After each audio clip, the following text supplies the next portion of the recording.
Derry, New Hampshire. Yeah, my sobriety date is September 13th of 2015. This is my home group, my online home group, and I also have a in-person home group. We meet Sundays at 7 p.m. in Manchester, New Hampshire. If you're ever in the area, I'll put my number somewhere in the chat. You may hit me up if you're ever in the area, want to hit a meeting in New Hampshire. I want to welcome anyone who's new to Alcoholics Anonymous or this meeting. If you're counting days, welcome. And those celebrating the anniversary, welcome. I'm glad you're all here. And thank you, Eric, for stepping up, and Carissa and Micah for your tech support tonight. A lot of people at this meeting. Shit, it's like 100 and something people. So I'm kind of nervous. I didn't even plan to speak. So I don't even remember putting my name down to chair the meeting. I don't know what happened. But yeah, I will, do the best that I can. So, my sobriety date, like I said, is September 13th, 2015. That's my surrender date for alcoholism. Like, that's not when I came into Alcoholics Anonymous. I came in before, and I relapsed a bunch of times. I showed up to this meeting when we were using Skype and whatever, fused, drunk, like many times, and hungover, and whatever the case is, just like my other online group. I showed up to a lot of meetings that way, under the influence, and I just didn't have I couldn't stay stopped on my own. So it's a miracle today that I celebrate 5 years, and it's a miracle today that I woke up without a desire to, pick up, drink, use, or do anything crazy or die. I didn't wake up with a desire to kill myself, so that's a miracle. We share in a general way what it was like, what happened, and what it's like now. So I try not to go into a whole bunch of specifics in terms of drinking and war story stuff, but I will start out by saying I grew up in a alcoholic household. I had a father who was an alcoholic. My earliest memories of my dad when I was 3-4 years old would be of him slapping my mother around the house, and a bunch of glasses broken, beer cans there, here and there, and I was just afraid of my father, and afraid of my mom's life, and in my well-being. Shortly after the age of 4 or 5, my mother left my father. I don't really remember what happened or why it happened. I just remember that one day my dad was no longer there, and within 2 months or so, my mother had another man in the house, and he was sleeping in the bed, and this is my father. And I grew up in a biracial family, so I'm Puerto Rican and Puerto Rican American, and then all of a sudden we have an African American father, and I had no idea what was going on. I was afraid, confused kid from the beginning. One moment we were learning and speaking Spanish, and then the next moment my mother was like, "You guys can't speak Spanish. Your father's African American, and you have to respect the fact that he's African American. You can't speak in our household." And my brothers and sisters older than me, they were going to bilingual school or whatever, speaking Spanish bilingually. And I grew up the youngest who was told I couldn't do this, and I only say that because the feelings of feeling different or less than because of the situation of how I was raised was impactful, right? It's basically alcoholism. Just because I didn't take a drink till years later, those feelings of fear, insecurity, of differentness and shame and a bunch of stuff are things that I felt before I ever picked up a drink.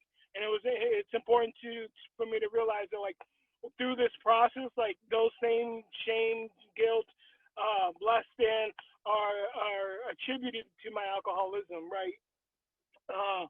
My first drink was probably somewhere in 18. I was in high school, and I went to a friend's house, and we went to the basement, and there was a fridge, and they had some beers in there, and I opened up a beer, and I took a sip of this beer, and like it gave me like a reaction that I didn't really like, and like I was like, oh, this shit's disgusting. Like, like I don't want any more of it. And but I didn't like finish the beer, and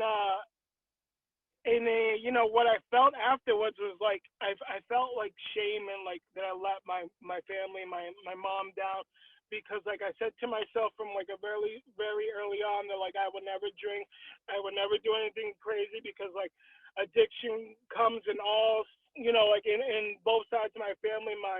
I've had uncles who died of this disease. I've had like aunts who are still in this disease. I have my own mother who's like suffering from alcoholism like presently. um so I felt like really like I shamed, like I let people down. um Fast forward, I was maybe, I didn't graduate high school initially. Like I dropped out of high school just because I was like, there was stuff going on with like I don't know, like my, feeling comfortable within my own skin, feeling like I fit in with my peers. And I dropped out of like six different high schools, and eventually at the 11th grade, after like the second time of like trying to explain to these counselors and like people in admissions, like, why the hell are you going to a different school again? Like, I just gave up. I was like, fuck it. Like, I'll go work like at like CVS or Walgreens. And I'm not saying that to shame anyone who's like working at a place like that. That's where I ended up right after, dropping out of high school. And I thought that like if I worked, I would be like self-worth, because I would have money and be able to take care of myself. And that was never the case. Yeah, I was 24. Fast forwarding to 24, I moved to North Carolina. Uh, One of my childhood best friends had got back from Afghanistan, and he was like in a marriage that was like, arranged before he deployed, because he wanted like extra benefits or whatever the case is. And when he came back from Afghanistan, I was like, yeah, I'm gonna like me and the wife are like gonna break up, and like we have this house. And he was like, I want you to like come stay there if you want, and like help me like pay for the house. And I don't know, I took it as an opportunity, because like I had really nothing going on for myself, and I moved down to North Carolina. The day I arrived, which was like a Wednesday or Tuesday night, one of those days, I don't remember what. I pack up a car, like I had a Nissan Sentra at the time, drove all the way from Boston to North Carolina with all my stuff in the back seat and in the trunk. And I get to North Carolina. The first thing we do is like we go to a bar. And like meanwhile, like I haven't really had this experience of like social drinking or like going out with a bunch of friends and drinking. But I went out with a bunch of friends of mine, and we went out and like not even friends of mine. I went out with my friend and his friends, and like I blacked out that night. Like I just remember drinking so much of the importance of intoxication, blacking out. And the next day I woke up and I felt like it talks about in our big book, I had arrived. There was excitement, there was like this and that. With drinking, we would go out every night, we'd party, we'd sniff a bunch of coke, we'd do all kinds of extracurricular activities, I call them. And eventually what happened after I was only there for like 6 or 7 months. I had like 2 OUIs, like back to back. Like I got the first one, and within like 2 months, I got my second OUI. And after the second OUI, I got to go into, I got locked up for like 63 days. And when I got released, like I was put on probation, I was told like check in with this probation officer in North Carolina, and I didn't really check in with the guy. Like I checked in, and they'd give me like a urine, and like I failed my urine like I believe 3 times, and like he kept saying like if you screw up the next time, like there's gonna be consequences, this that. And like I was afraid for my life, for my safety, because like at this point my drinking was so much out of control, I couldn't stop.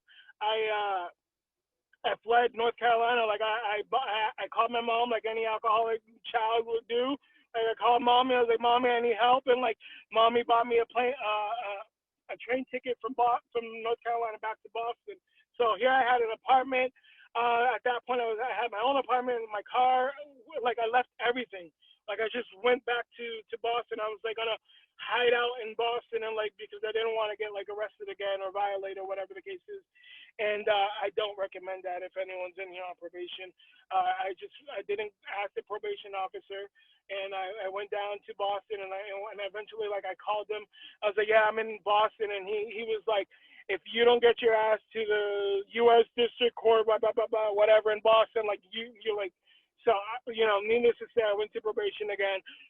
They recommended I go to outpatient. They recommended I do IOPs, partial hospitalizations, Alcoholics Anonymous, like all these things they recommended I do. And like, meanwhile, like I didn't think my drinking was ever the problem.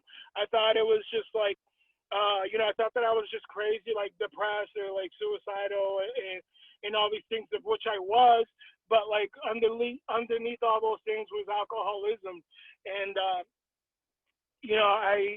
so I was like, 25, 26 at the time, trying to go to like partial hospitalizations, trying to go to a meeting of Alcoholics Anonymous, but like never, I just went because I needed to go. But like I don't even remember the first times that I went, like early on, like before this kind of batch of sobriety. I kind of stepped back from the drinking a little bit for some reason. I don't know what it was. I fell into like a greater depression, and like I didn't drink, but I didn't leave my house for like years at a time. Like I was very self-dependent on others, like family, to like support me. I was unemployed. Eventually, like I got a job again. Like things started to go good, and like I got my own place, and then like I got complacent with like with money and doing this, and then I started drinking again. But this time I was alone, and like all I did was like I drank and I blacked out alone in my own home, and then I'd have like people come into my house who were doing all these other drugs, like harder drugs, and like I would, experiment and dabble with this and that, and try a bunch of things. But ultimately, like I love booze. I love the effect produced by alcohol. The sensation is so elusive. It talks about in our big book, and like there was no other way. Like it was just like drinking to blackout. Thus started like trips to like detox centers, treatment centers, asylums, as they call them in the big book. And eventually after playing the cycle for years and like getting out, going to drink, getting out, doing this, being well for a little bit, I think I'm coming up on time, so I'll fast forward. My last detox was in April of, I believe, 2014. There was a commitment that came in. The commitment came in, bunch of biker dudes, old dudes who looked nothing like me, who were, who grew up at a different background, but they talked about alcoholism, threefold spiritual loss of values, like physical craving for alcohol, the mental obsession, and like their life on life's term is never good enough, in and out of sobriety. I said that kind of quickly, but stay after for more. So when they talked about the threefold disease and they talked about how they felt, like I identified with all those feelings, and what that did for me, that kind of like gave me a second thought about checking out this group, Alcoholics Anonymous. So I came into Alcoholics Anonymous and initially thought that like this was a place where you just came to like control your drinking, because I saw a bunch of happy people in Alcoholics Anonymous, and I wondered like, all right, maybe they're not drinking at the meeting, but then maybe they're drinking after the meeting or before the meeting, and I want to do what they're doing because they seem like really happy. I was misinformed by misinformed people, and I think like, so around my sobriety date, I was going to like online meetings at the time. I was going into in-person meetings, but like I wasn't staying sober. I wasn't being honest with anyone. I wasn't like, I remember like so well, like going into the 7:30 a.m. meeting in Boston, and they would go around the room and they'd count days. And I remember like counting like 1 month, like 2 months. I had like zero sobriety. Like if they can do negative sobriety because I was drunk and hungover, like I'd have like negative time. And eventually, like I got sick and tired of being sick and tired. And the grace, right? The grace of Alcoholics Anonymous, the grace of divine intervention came in my life at a Monday night meeting. I went to the meeting with this guy who said he would be my sponsor, and I went to the meeting and I said, my name's Eldin, I'm an alcoholic and I need help. And a bunch of men came up to me after the meeting. They gave me their phone numbers. They they welcomed me into Alcoholics Anonymous. They're like, hey man, we go out to eat after. Meanwhile, I had no money, no job, no nothing, and like I was like broke and desperate, and I was like, yo, I was like, I don't know, like what, like I don't have any money. It was like, come anyway. So they came and they bought me like a slice of pizza and like a soda, and we stayed after until like 11:30 at night, and I went home, right, and like I didn't have any booze in my house, and that miracle happened where like I went home and that day I didn't drink. For some reason, that's divine intervention, grace, a stars of the heaven, whatever the hell you want to call it, higher power, like it's your own conception, came into my life, and I hadn't found it necessary to pick up a drink since that day. I planned my day around a meeting every single day. My first 90 and 90, I went to about 300 something meetings. I can tell you 5 meetings that exist on a Monday night in Boston, starting at 7:30, a nooner, a 2 p.m., a 5:30, 8 o'clock, and then an online meeting, right? I would go to all these meetings in my first 90 days of sobriety. I got involved with every group. I got a position at every group. I worked the steps with the sponsor and like the literature and the program of action in Alcoholics Anonymous, the 12 steps. Like why come in, like all those times I'd come into AA and like I wouldn't like, I'd see the steps on the wall and it was a program of action and I was taking no action besides like drinking, right? So for the first time I was like, man, I want to do what you guys say. It's, if you ever read at a meeting how it works, like it describes what this program's about, and in there has our 12 principles, our 12 steps, and we have 36 of them.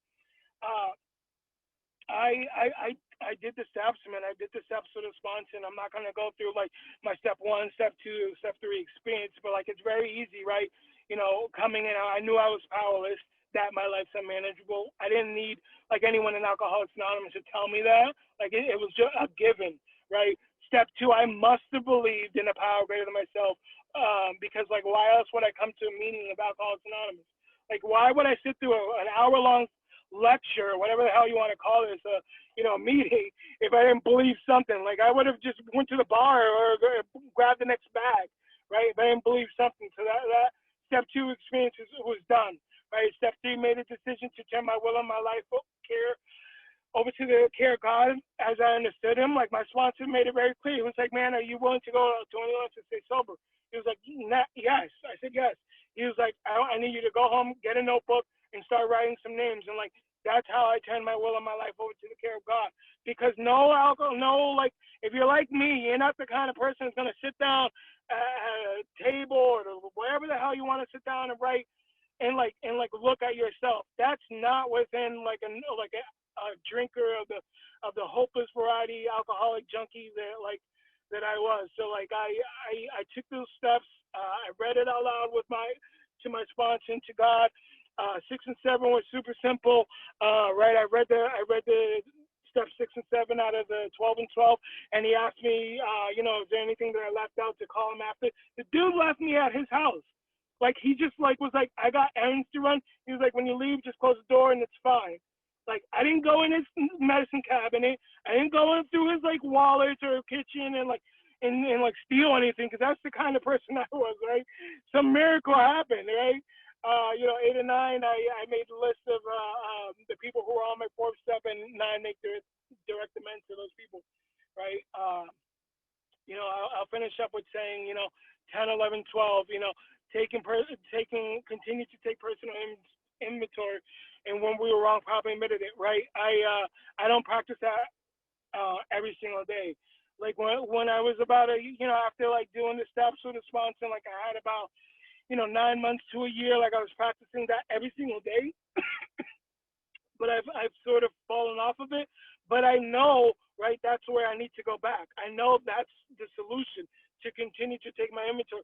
Like prayer and meditation, like I'm not a component of meditating, right? Because like for me, when I came in, I thought meditation was like sitting down, palms up, and like all that shit. Like no, I'm I'm the kind of alcoholic who I need like super easy instructions, right? So like I started doing some self-guided shit on YouTube or whatever the case is. I followed the directions he had me he laid out to me, and I did them to the best of my ability, and I continue to do that to the best of my ability. Step 12, service, man. Like I have done service at the group level, every single position at the group level, district level, area level, committee level. Like I had the privilege to serve on 3 different host committees for conferences in Young People in Alcoholics Anonymous. We just had, before COVID last summer, we had Icky Poly International Conference of Young People Saturday night, 3,500 people running around, like screaming, hollering, having the time of their lives. Like our committee, like we worked so hard for like to put that on, and it was the best moment of my life, right? But at the end of that, we had a wrap-up meeting. At the end of that meeting, I went in there and I was like super sad because like we worked so hard to bring this shit to Boston, and then all of a sudden it's gone. And I'm like, oh, what next, right? Like any alcoholic, what do we do next? So I continue to try to do like service at the group level now. I'm not perfect. I make mistakes. I've done some shitty things sober. I'm not like, I don't know. I'm not a perfect person, and I need to forgive myself for that, because like I think that like with time or with like sobriety comes like this feeling that everything needs to be perfect, but like I'm not. Like I'm a human first, right? The Almighty, that power, the greater than myself. That's what I strive to like seek a connection with and with all of you a fellowship with. So I am grateful to be here tonight. If anyone's new and you're struggling, like stick around after this meeting, get some phone numbers, talk to people. We're here every single night to help all of you. And if you're not new and you're still sick and suffering, like we also have a solution for that. So I'm grateful to be here. Thank you.